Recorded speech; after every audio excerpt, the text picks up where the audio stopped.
La verdad. ¿Acaso uno de los bienes más escasos y más preciados del mundo? Mitos, mentiras, falsas creencias son los obstáculos que han hecho que la verdad se vuelva oscura y han cegado a la humanidad a través de los siglos. Sin embargo, la falsedad es débil ante la poderosa luz del conocimiento. Uno de esos faros de luz es La Verdad Oculta Radio TV. Programa de investigación y divulgación de información relacionada con las conspiraciones. Tema 1. Vida extraterrestre. Religión. Control mental. Esclavitud moderna, entre otros. Tendremos comentarios y entrevistas con los expertos de los temas a tratar. Pondremos en la mesa teorías probables, análisis, investigaciones, todo en búsqueda de la verdad oculta. La Verdad Oculta Radio TV, producido y conducido por Javier Sampaio. Este es un programa grabado y transmitido desde Monterrey, Nuevo León, México, para el mundo.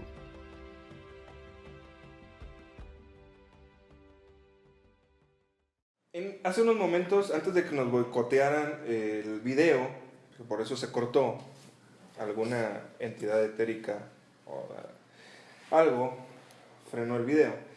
Y entonces estábamos hablando acerca de que mi querido Juan Chía estaba hablando de que los distintos fenómenos que presentan algunas personas, ya sean contactados, abducidos, y dijo un buen de otras cosas que yo no voy a mencionar por respeto, que lo pudieran ya checar más directamente a un psiquiatra, ¿no? Entonces yo lo que estaba diciendo es, por la falta de información que tenemos, todos no pudiéramos llegar a conclusiones definitivas sobre el tema. Pero si nos vamos, y tú que lo conoces, tú conoces muy bien el tema que por ser este lineamiento no religioso sino espiritual, me imagino que has escuchado lo que es arriba es abajo, y a lo mejor los fractales, lo microcosmos y lo macrocosmos. Entonces, si nos vamos dentro del cuerpo y vemos lo que son las células, las bacterias, todo lo que conjuga esas diminutas o grandes ciudades pobladas por esos microorganismos, nos vamos a un poco lo macro, entonces nos vemos nosotros, y si ahora sí nos vamos a lo universal, macro más grande, entonces pudiéramos entender que no solamente estamos nosotros, solamente planeta Tierra con vida en lo que es nuestra galaxia que nos habita, ¿no? Entonces, viéndolo desde esa perspectiva, como es arriba es abajo, como es adentro es afuera, yo llego a esas conclusiones. A lo mejor no lo estoy viendo desde la perspectiva científica, tajante y fría. A la conclusión de que no existe vida extraterrestre. Yo lo veo así. Para mí, sí existe vida extraterrestre. Pero yo también ¿Cómo? creo que existe vida extraterrestre, pero no aquí. ¿No aquí en la Tierra? Exacto. O sea, es un hecho. Okay. Hay fórmulas matemáticas, claro, que indican que nuestro sistema planetario no es el único. En nuestra galaxia deben de haber sistemas planetarios con iguales circunstancias astronómicas para poder reproducir la vida. O sea, claro que hay vida extraterrestre. El universo debe estar fluctuando de vida extraterrestre, por supuesto, pero no aquí. Es más, qué bueno que aceptes esa perspectiva. Entonces, de hecho, los científicos solamente aceptan que pudiera haber vida extraterrestre o otro tipo de vida fuera de la Tierra si fuera similar a las condiciones que tenemos en el planeta Tierra. Pero no necesariamente tendría que ser así, porque a lo mejor en Marte hubiera hay otros tipos de elementos, de composiciones materiales, entonces no necesariamente tendrían que ser de carbono, o sea, personas o entidades formadas esencialmente por carbono, como lo somos nosotros. Entonces, esa es una especie de limitante, viéndolo desde la perspectiva que solamente como yo comprendo la vida aquí en el planeta Tierra como científico, entonces científicamente solamente fuera hay vida si los elementos son exactamente iguales a los que están aquí en la Tierra. Tomando este comentario, yo lo plantearía así. El conocimiento científico es un paradigma que contiene hipótesis, fórmulas, experimentos, y bajo este paradigma del conocimiento científico, sobre este paradigma no es posible que pueda haber vida en otro planeta. Pero, tal cual como tú lo dices, puede haber otras circunstancias, otros paradigmas bioquímicos y físicos que propicien el surgimiento de la vida, y como no los conocemos, solamente podemos emitir un juicio de valor de manera categórica a través de la ciencia por medio de este paradigma. Pero sí creo que debe de haber vida extraterrestre en otras galaxias, eso no me queda la menor duda. Pero lo que sí tengo una gran cantidad de dudas es sobre las afirmaciones de que esta vida extraterrestre, atravesando los mares del infinito, llegó hasta nuestro planeta para no estar en contacto con nosotros, sino para hacer experimentos. Ajá. Eso no está chido, eso es una especulación. Entonces, el hecho de que uno no acepte que haya vida extraterrestre aquí, de ninguna manera descarta que sí haya en otros planetas, seguro. Claro, ok. Además, la forma más viable, económica y rápida para poderse comunicar de una civilización extraterrestre a la Tierra es por radio, por ondas de radio. Entonces, si hubiera un contacto extraterrestre con otra civilización de un planeta muy alejado, no sería a través de viajes interestelares, sino sería a través de la lógica y la práctica, que son a través de las ondas de radio o de una frecuencia electromagnética. Entonces, veo muchas deficiencias en la postura de extraterrestres en la Tierra que se esconden, ¿no? Fíjate que en esa cuestión en que tú estás comentando de la forma de comunicación por medio de ondas de radio, de hecho Carl Sagan mandó una frecuencia de radio a ver a dónde era captada con todos los códigos que formaban parte, cómo estaba compuesto el ser humano, cuánta población había, las células o las moléculas o el ADN, cómo estaba constituido y desde dónde se mandaba el mensaje. Y luego después, muchos años después, creo que fueron 30 años después, no me acuerdo cuánto tiempo, se recibió una respuesta en Europa, creo que en Winchester o Manchester, no me acuerdo muy bien cómo se llamaba, precisamente respondiendo a ese mensaje. Entonces, esto lo de las ondas de radio en especie de comunicación espacial, pues ya es un hecho. Es más lógico, ¿no? Es como más factible, más inteligente, porque la postura de naves extraterrestres, con extraterrestres, llegan, se secuestran personas, hacen experimento con ellos, es muy fantasioso, ¿no? O entraríamos a temas de conspiración. Esos son temas de conspiración. De hecho, hay otros investigadores que han logrado, con un arduo trabajo de investigación, tanto con los abducidos, llevando muchos años de investigación de esos abducidos, lograron constatar con qué finalidad estaban siendo abducidos. Y es por un caso de hibridación. A lo mejor yo te lo digo y a lo mejor tú te vas a carcajear o te va a dar risa, ¿sí? Porque tú lo ves desde una perspectiva fantasiosa. Pero luego lo conectas con lo que es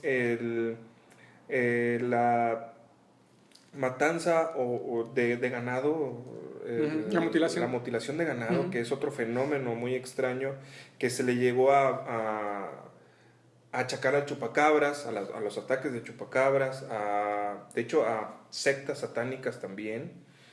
El detalle es que estos animales que eran mutilados eran con cortes muy precisos, extraños, o sea, sí, claro, extraños desde la perspectiva que no eran normales, viéndolos desde la perspectiva de un carnicero a lo mejor, y buscaban siempre órganos muy específicos, que eran los ojos, era el ano, eran algunas, no recuerdo si vísceras, tráquea, mandíbula, y hay unos investigadores argentinos que llegaron a las conclusiones que esto también formaba parte de esta hibridación.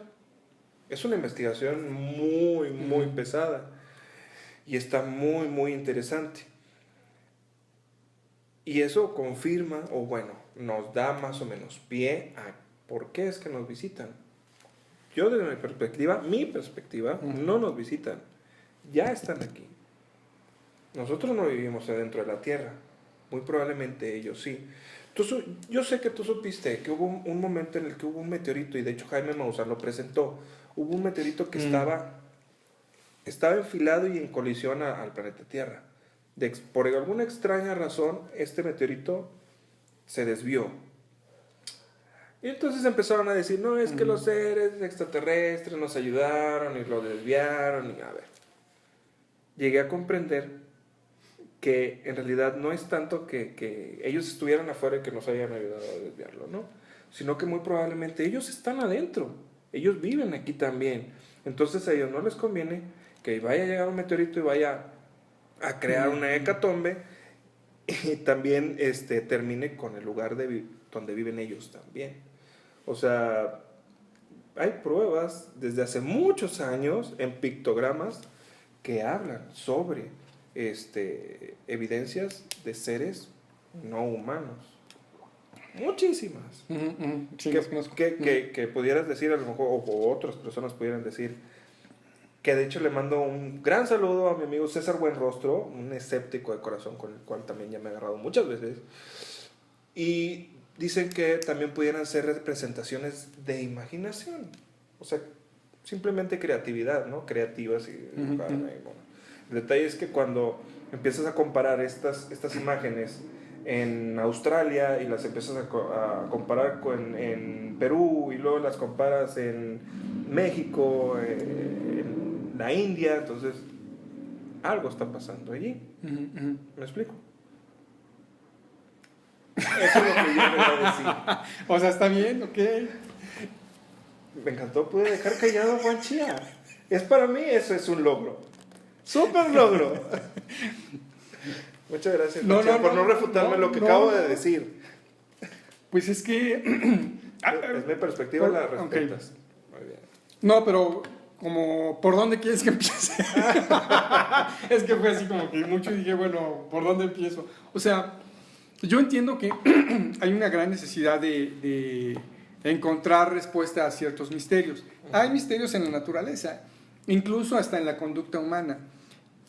Hay misterios dentro de la historia, o sea, por ejemplo, estos ideogramas de los que tú hablas, de las figuras que el padre Freitas en Perú encontró en una cueva y entonces eran figuritas de oro hechas que tenían formas de aviones, o estas piedras que están en Nazca, en donde tiene figuras de dinosaurios con personas. Vaya, hay algunas cosas que sí que se han refutado, otras que sí son un verdadero misterio. El punto aquí es, ¿por qué buscar enigmas donde no los hay? O sea, ¿realmente creemos que hay extraterrestres entre nosotros? ¿Cuáles serían las pruebas? Pregunté. Hiciste la pregunta. Las pruebas están con las personas que son abducidas, que he tratado ya varias por medio del tema de la hipnosis, que me imagino algo has de saber tú acerca de eso. Por medio de hipnosis he llegado a tratar a algunas personas. Algunas personas también se han acercado a mí precisamente por esa inquietud, y uno se puede dar cuenta. Yo tengo unos test que yo les mando a esas personas para poderles realizar un trabajo de investigación y corroborar que en realidad estén bien psicológicamente. No solamente es cuestión de que, ok, ¿y dónde estabas? ¿Y qué es lo que viste? ¿Y cómo eran? Y así, no, sino que también se busca investigar su perspectiva psíquica, que esté bien y que sea congruente todo lo que comenta. Entonces, yo en esa mi investigación propia, yo me he podido dar cuenta que hay personas que sí me han mentido, definitivamente, sí las hay, pero hay muchas otras personas que no mienten, y he tratado personas en cara que me han platicado acerca de su abducción y que en ese momento, cuando están recordando ese momento, lloran, sueltan el llanto y luego está el esposo a un lado y le dice, ya, tranquilízate, eso ya pasó, ya no llores. Es que me acuerdo de que mis hijos y que esto y el otro, y entonces empiezan a llorar. Te voy a dar mi punto de vista en ese sentido. Yo no cuestiono la veracidad de algunos testimonios, porque de hecho quienes narran que fueron abducidos lo dicen con tal honestidad y después de aplicarse de diversas pruebas psicológicas se demuestra que la persona es una persona sana, que no tiene algún desequilibrio psiquiátrico y que lo que narra pues es honesto, ¿no? Inclusive se les ponen detectores de mentiras para poder detectar si están falseando la información y pasan la prueba. ¿Qué es lo que ocurre en estos casos? Yo cuando era joven, cuando tenía 18 y 19 años, me dedicaba a buscar tesoros. Ajá. Y entonces en una ocasión, buscando un tesoro que según me habían llegado noticias, me trasladé a Veracruz y me fui bordeando la playa, porque había una leyenda urbana de que egipcios y mayas habían tenido comunicación y que había una zona arqueológica que lo comprobaba. Entonces pues, fuimos a buscar esta zona. Lo encontramos y de la playa atravesamos la selva y para no hacerte largo el cuento, ¿qué fue? No, sigue grabando. Hola, ¿cómo estás? De ahí nos trasladamos a una población que se llama San Andrés Tuxtla. Sí, San Andrés, bueno, ya tiene tanto tiempo. Y llegamos de noche, por supuesto que en ese entonces pues, no había banquetas, no había luz, y subimos por el borde de una laguna que se llama la Laguna Encantada para poder acampar, porque ahí, según la tradición, se hacen los rituales cada año, es el centro de convenciones de los brujos. Oh, sí. Entonces, sí. Claro. Y bueno, pues, estábamos buscando la cueva donde se hacían estas tradiciones. Entonces llegamos a la parte alta del cráter que contiene la laguna y al ir bajando llegamos al fondo de la laguna, pero estaba muy oscuro y entonces íbamos alumbrando con la lámpara, yo la llevaba moviendo hacia adelante y hacia atrás en un vaivén para que mis compañeros pudieran ver la luz y no se tropezaran. Íbamos ya muy nerviosos porque eran como las 9 de la noche, había muchos ruidos en la selva. La selva de noche brota la vida porque se oyen cacatúas, se oyen los monos aullar, se oyen las ranas, hay mucha vida. Y estábamos muy inquietos porque se oían tantos ruidos que no podíamos distinguirlos muy bien. En una de esas aventé el halo de luz hacia adelante y de pronto vimos que en un tronco como a 10 metros había una mano así que se salió, ¿no? Yo me asusté mucho, pero mucho, y un amigo que iba conmigo era Octavio, también se quedó paralizado del susto, porque claramente vimos que la mano estaba así, o sea, fue muy, muy fuerte. Yo me paralicé del susto, no me pude echar a correr, no, me quedé paralizado, me asusté, me sorprendió. Y no sé cuánto tiempo pasó, pero le dije a mi amigo, oye, ¿estás viendo lo mismo que yo? Y me dice, sí, es una mano que acaba de salir de la tierra. Y seguimos estáticos, así de, pues a ver qué pasa, ¿no? Pero no pasaba nada. Entonces le dije, oye, no se mueve. Y me dice, no, pues está ahí quieta. Entonces nos sobrepusimos al miedo, salimos de este congelamiento y nos acercamos. Y lo que vimos fue una rama con forma de mano, y que cuando aventé el halo de luz hacia adelante hizo el efecto de que salía de la tierra. Sí. Esta es una gran historia porque si yo me hubiera echado a correr, yo hoy sería el Jaime Maussan de lo sobrenatural.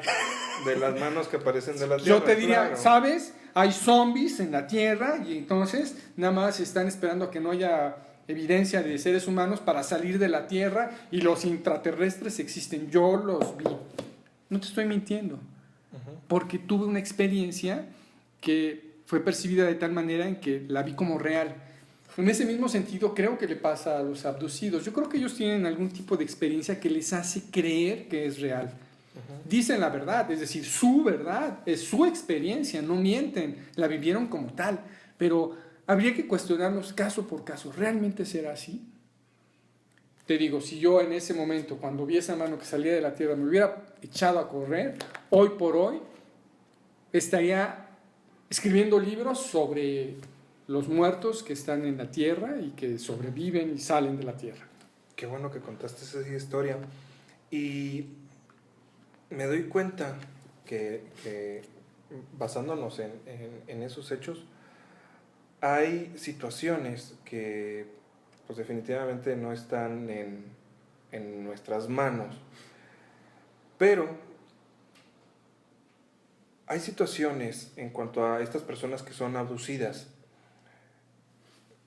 que ok, hay términos psicológicos o psiquiátricos en los que ellos tratan a estas personas y ellos llegan a conclusiones en las cuales deducen o confirman precisamente, y si hay casos así, que hay personas que han vivido de una violación cuando estaban pequeños o de un trauma muy fuerte, y para poderse sobreponer de ese momento tan horrible, inventan este tipo de situaciones, que han sido visitados en la noche, o que los sacan, o que se los llevan en la nave. Esto pues para tratar de evitar un trauma muy fuerte psicológicamente hablando, de un papá violador, o de una mamá golpeadora, o de algún compañero, o amigo, o nieto, sobrino, que haya hecho un daño a un niño. O sea, se genera un trauma tan fuerte que se crea una forma de no quiero recordar eso, prefiero visualizarme esto. Es un mecanismo de defensa, sí. Exacto, hay casos así, pero no todos los casos son así. No todos los casos son así. Por eso me gustó que hayas hecho ese como que cada caso hay que individualizarlo y decir, bueno, este caso fue por esto, este caso fue por esto otro, este caso fue por esto otro. No podemos generalizar, lo que dije hace rato pues fue un chascarrillo, ¿verdad? Ajá. Pero sí me parece que generalizar es descartar. Y no podemos descartar porque para poder investigar seriamente hay que investigar en la individualidad cada caso y llegar a dilucidar qué es lo que ocurre, ¿no? Claro. Pero la premisa es descubrir la realidad, no respaldar la creencia que tenemos. Esa es la parte fundamental de la investigación. Claro. Cuando uno investiga, emitir el juicio para poder llegar a la realidad, no tener un prejuicio. El prejuicio sería, ¿no es real o sí es real? No, ni existe ni no existe. De lo que se trata es imparcial, emitir el juicio de valor hasta no tener las pruebas suficientes y poder valorarlo en base a eso. Exactamente. Fíjate que ahora yo que me estoy dedicando a lo que son las terapias hipnóticas, terapias de hipnosis regresiva, y me di cuenta de porque hay muchas personas que se quejan acerca de esto y que no lo toman muy en serio. Y me di cuenta en una regresión que hizo otro hipnólogo, no voy a decir el nombre, pero él estaba guiando a esta persona. ¿Cómo se hace esto? Y sí hay muchas personas que hacen esto y eso está mal hecho. Ok, vamos a poner el ejemplo. Cuando cuente 3, tú vas a recordarte dentro de la nave. Y vas a recordar ese suceso en el cual estaban 3 seres enfrente de ti y que tú te sentías con mucho frío porque estabas arriba de una plancha y que te estaban haciendo cosas. Entonces 1, 2, 3. O sea, ya lo estás guiando y lo estás poniendo. Estás creándole todo un recuerdo. Y así no es como se debe de trabajar. O sea, tú vas con el paciente y tú le dices, recuerda un momento o triste, doloroso, o la primera vez que sentiste tal miedo, cierto miedo. Entonces él te lleva a su recuerdo, no tú lo guías para que él recuerde lo que tú quieres. Porque ahí es cuando tú te metes a eso. Es un trabajo muy, sí es difícil y de verdad se requiere cierto conocimiento para no entrar dentro de la mente y manchar con tu perspectiva o lo que tú quieres que él te diga. Y lastimosamente hace mucho daño muchos terapistas o hipnólogos, y por eso piensan que muchos casos de abducción no son reales por este tipo de personas que trabajan de esta manera. Vas a decir que es una cosa que no tiene nada que ver, pero sí tiene mucho que ver. Las experiencias cercanas de muerte. Ajá. Perdón, más bien las experiencias al borde de la muerte. La experiencia al borde de la muerte, que fue un fenómeno descubierto en 1975 por el doctor Raymond Moody, en donde después de investigar descubrió que había pacientes que tenían paro cardiorrespiratorio o muerte clínica. En ese preciso instante decían que se desprendían de su cuerpo y que llegaban a una especie de túnel en donde había muchos seres que se les acercaban. Y bueno, sobre esto hay muchas variantes, ¿no? Sobre esta misma conjetura. Y que lo publicó en 1975 en un libro que se llamó Vida después de la muerte. La parte interesante de esto es que hay como convergencias entre los abducidos y las experiencias cercanas de muerte, porque los abducidos dicen que son jaladas por una especie de rayo. En algunos testimonios se hablan de que hay seres que se les acercan. Entonces, lo que se ha descubierto es que hay un área del cerebro que se llama el lóbulo temporal derecho, que tiene una función muy interesante. Asigna un valor emotivo a cada una de las imágenes que percibimos. Entonces esa es la función del lóbulo temporal derecho. El neurocirujano canadiense Winder Penfield, en los 60, finales de 60, principios de los 70, hizo un experimento en donde a pacientes que tenían ataques epilépticos, de manera consciente, ellos eran estimulados a través de un electrodo que se estimulaba la neocorteza. Claro, le tenían que hacer una trepanación, le quitaban un pedazo del cráneo y estimulaban ciertas zonas. Sí. Y a través de este experimento logró detectar, bueno, que cuando se estimula ciertas partes de la neocorteza, controla la vista, la lengua, la saliva. Pero cuando llegó a estimular el lóbulo temporal derecho, que está aquí, los pacientes reportaban algo que es muy interesante. Decían que tenían la sensación de que se desprendían de su cuerpo, tenían la sensación de que habían un túnel o una luz, tenían evocación de recuerdos. Entonces, hay mucho que investigar en relación al cerebro y los fenómenos que produce, porque incluso durante la meditación hay ciertos meditadores avanzados que pueden llegar a estos estados, ¿no? En donde se estimula el lóbulo temporal derecho y pueden sentir que se desprenden, pueden sentir que hay seres, cosas que se les acercan. Entonces, si partimos del hecho de que las abducciones es un fenómeno o una experiencia humana subjetiva, en donde la persona que la vive lo siente como algo real, bien podría ser un fenómeno provocado por el lóbulo temporal derecho. ¿Bajo qué circunstancias? No sabemos cómo se estimula, pero sí sabemos que se estimula en ciertos pacientes que tienen un impacto muy fuerte en un carro y se van a morir, en personas que tienen un golpe, en personas que fuman cierto tipo de drogas, en los meditadores. Entonces, bueno, no descarto las experiencias de los abducidos.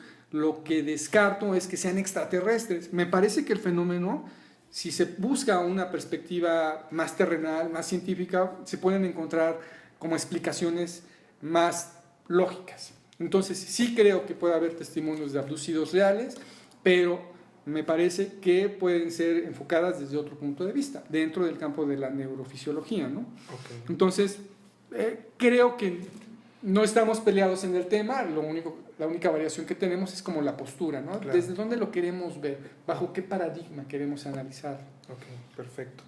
Ahora que tú estabas comentando esto acerca de lo de la meditación y del lóbulo temporal derecho, tú ahora que realizas meditación, ¿qué sabes del tercer ojo? ¿Qué puedes ver o qué no puedes ver? ¿Cómo? ¿Cómo que cómo? Sabes bien. O sea, sabes de lo que es el desdoblamiento, sabes porque lo has estudiado o lo has leído. Y la capacidad de ver más allá con la capacidad del tercer ojo, en la glándula pineal, ¿sí? Que esa sí la contamos completamente ahí está. La glándula pineal cuenta con una especie de cámara, como lo son los ojos, una cámara fotográfica o de video, que se ha logrado constatar abriendo el cráneo, abriendo el cerebro, y en la glándula pineal la pequeña glándula pineal es como si fuera el pequeño órgano más pequeño, pero como si fuera el ojo. Extraño, ¿verdad? Entonces, tú que has realizado meditación y de cierta manera eres escéptico, pero no, ¿has podido ver algo después con meditación o simplemente te enfocas, te tranquilizas? Mira, yo después de meditar he hecho invocaciones a los muertos y jamás se han aparecido. No, pues no creo que se vayan a aparecer. No se asustan, no sé qué pasa, pero de veras, así te lo juro, y se los juro. O sea, yo digo, venga, me pongo a meditar, medianoche, pongo mi vela, me pongo delante del espejo y empiezo a abrirme para poder tener percepciones, porque ese es un tipo de ejercicio que se hace dentro del budismo, ¿no? Sí. Es decir, no específicamente invocación a los muertos, no, yo le hago unas variantes y como que invoco a los muertos. Mi madre, que falleció de una manera muy trágica, cuando ella se fue, yo me quedé como con muchos sinsabores y con muchas preguntas. Entonces no hubo como oportunidad antes de que falleciera. Entonces,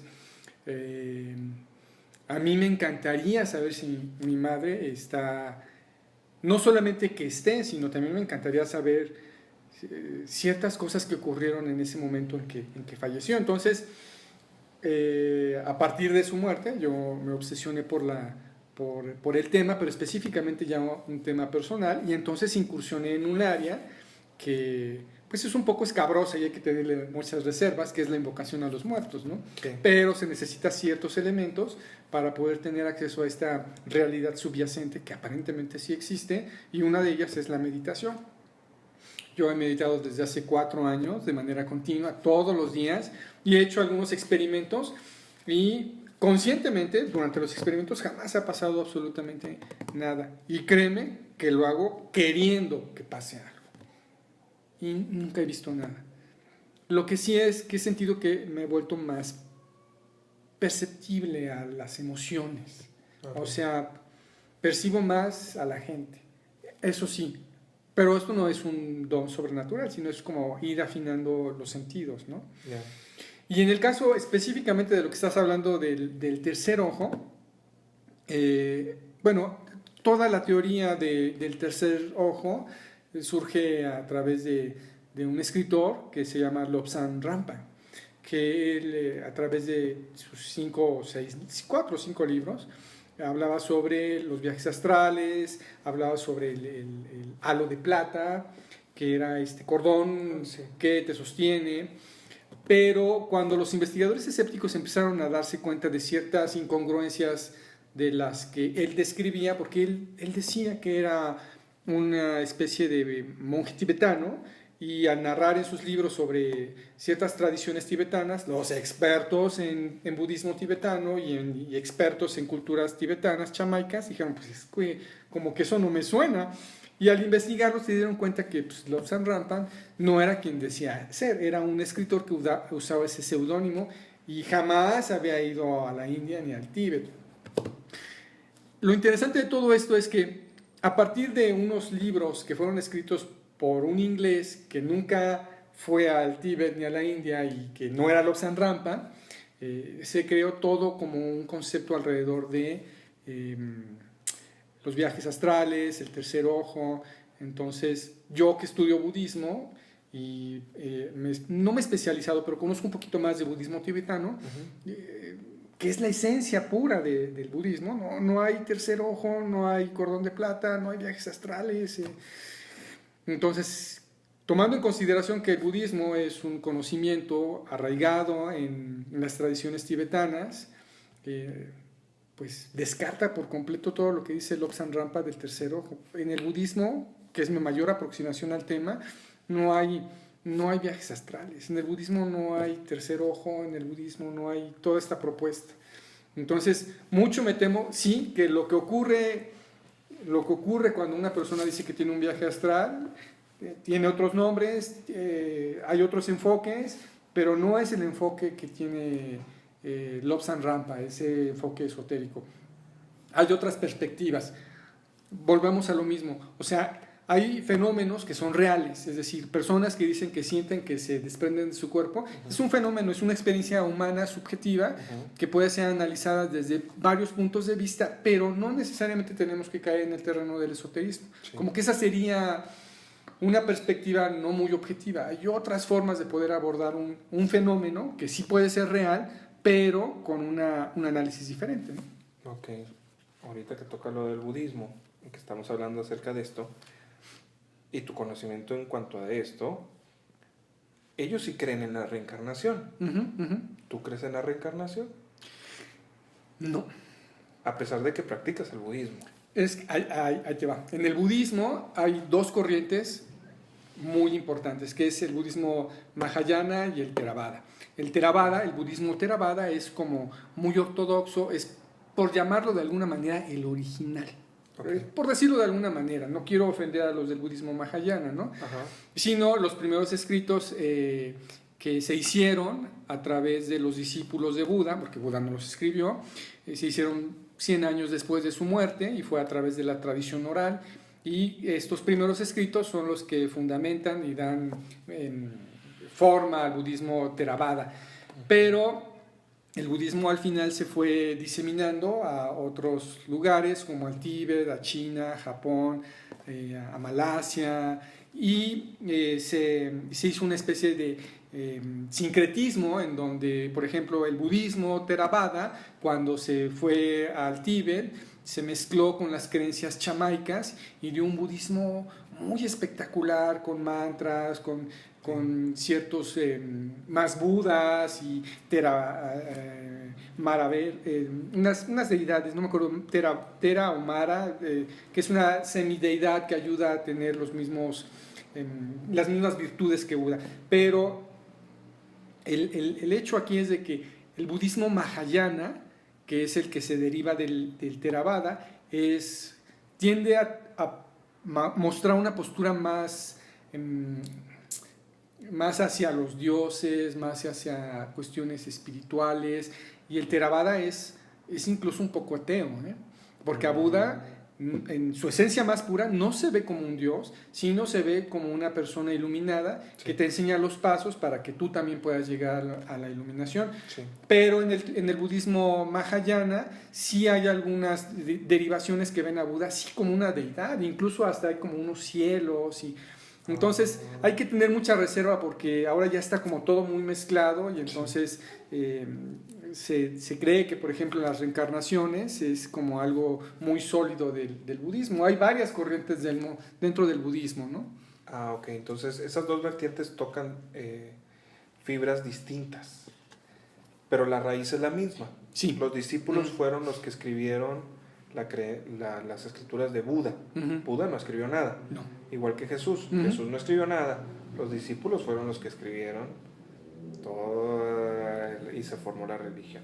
Pero lo más curioso es que después de que se escribieron estos primeros libros, hubo algunos que dijeron: ay, oigan, ¿qué crees? Aquí un día pasó Buda y nos dio otras enseñanzas que no las quisimos decir porque no estaba preparada la humanidad, pero ahí les va. Entonces de ahí surgieron otras corrientes budistas, de budismos secretos, que de pronto dijeron: ahí les va, ¿no? No quiero decir cuáles porque si no se van a enojar mis colegas budistas, pero así es, ¿no?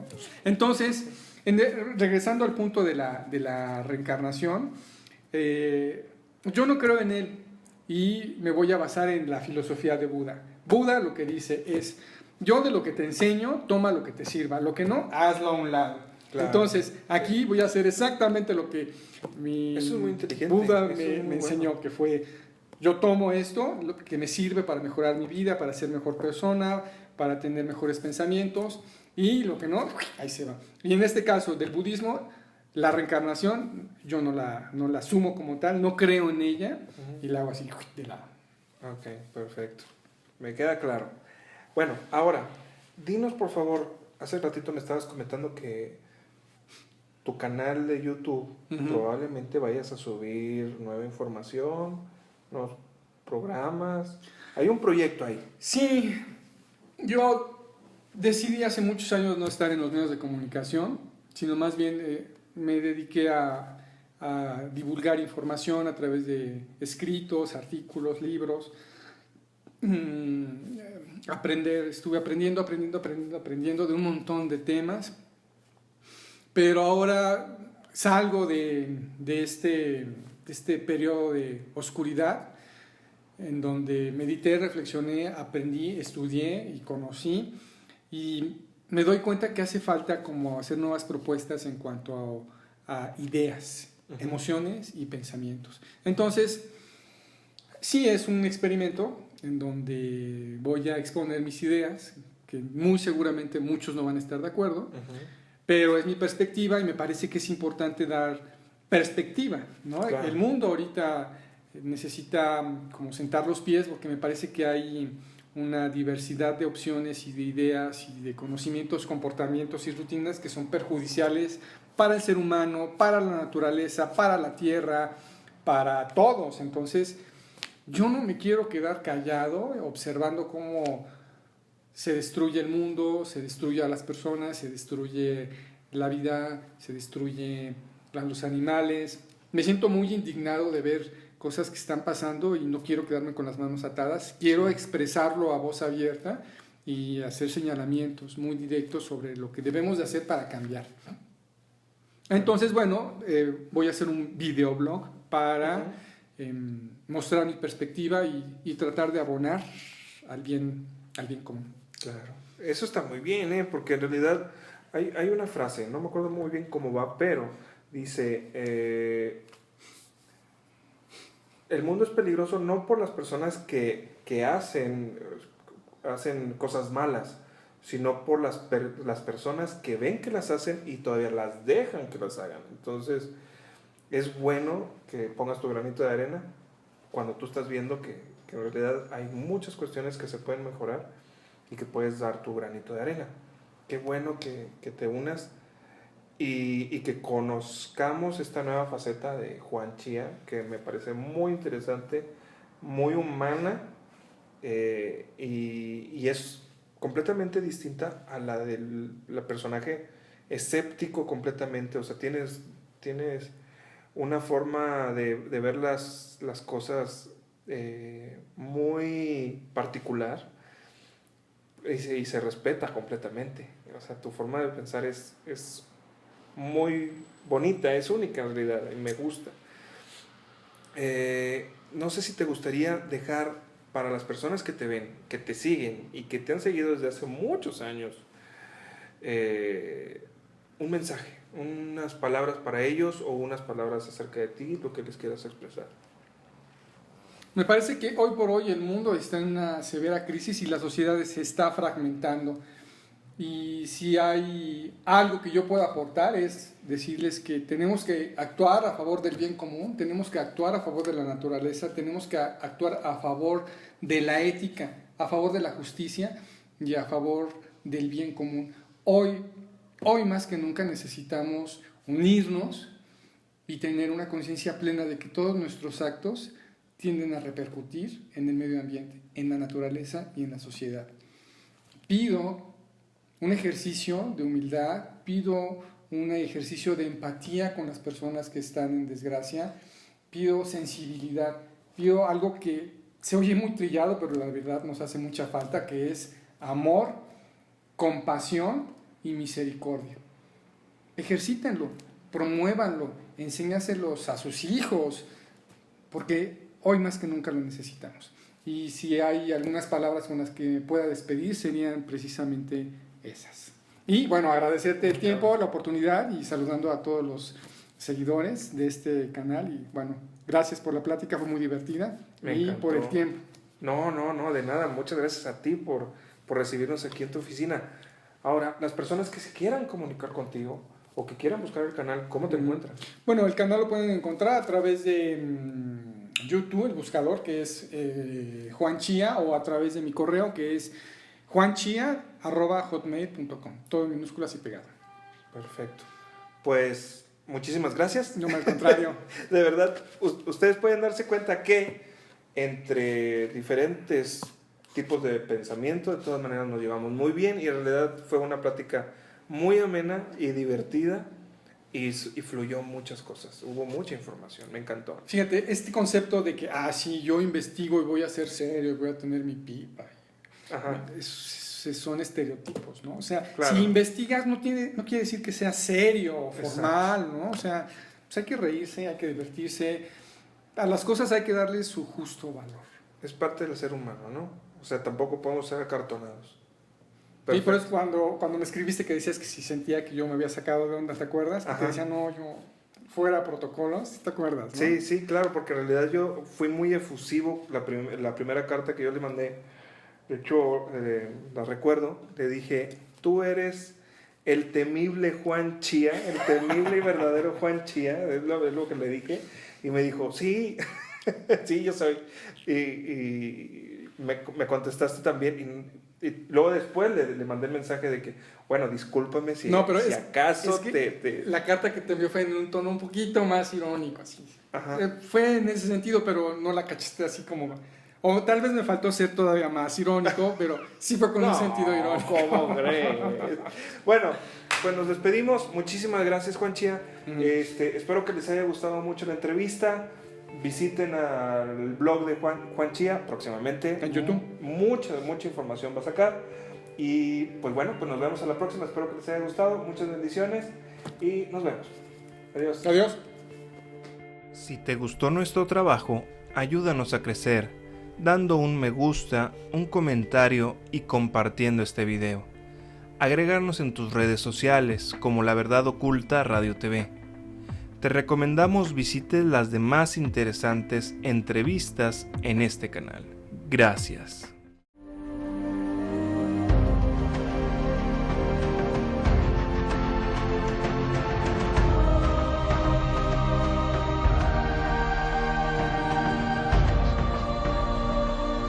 Sin embargo, la caída de ceniza puede abarcar incluso todo el planeta.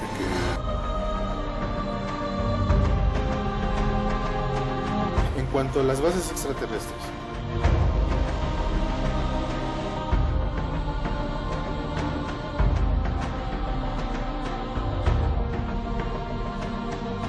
los volcanes son válvulas de escape de esa energía.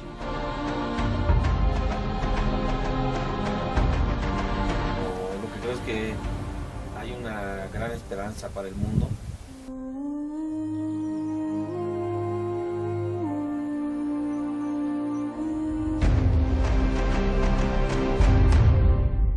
La Verdad Oculta Radio TV, creando nueva conciencia para la nueva humanidad.